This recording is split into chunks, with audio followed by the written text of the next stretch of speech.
So, this is the astrological forecast for the sign of Gemini for January 2023, brought to you by the wonderful people at AskTheAnswer.com, the UK's leading website for tarot readers, psychics, mystics and channelers.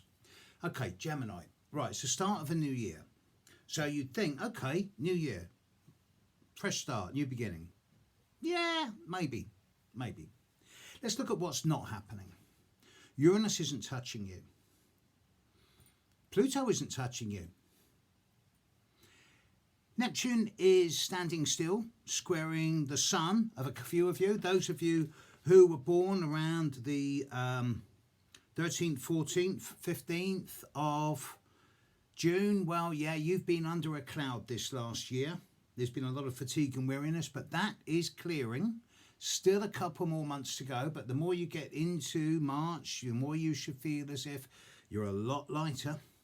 Jupiter and Saturn are both in signs that are working well with you. Saturn's in Aquarius, another of the air signs. Jupiter's in early Aries, and some of you, especially those of you born in the first few days of Gemini, i.e. the 22nd through to about the 27th, this is actually a pretty good month. There's a number of opportunities around.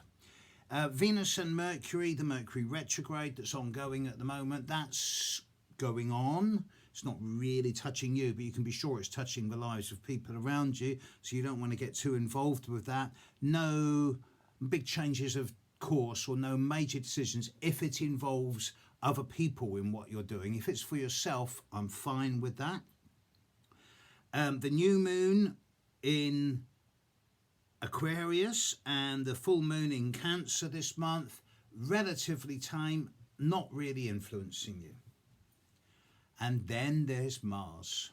Those of you in the Northern Hemisphere, look up in the sky around about 2-3 hours after sunset. You'll see Mars, bright orange, standing still in Gemini this month.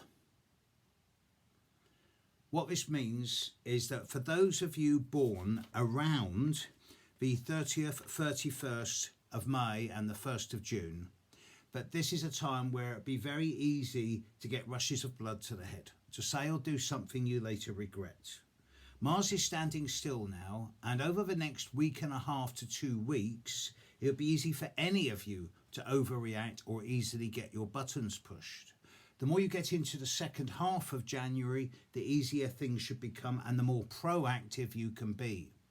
So this month is very much a split month. For the first 10, 12, 13 days, stay in the background, don't let your buttons get pushed. But from about the 13th, 14 onwards, you can start doing things with a degree more certainty and confidence. As far as January 2023 goes, Gemini, it's an ever improving month.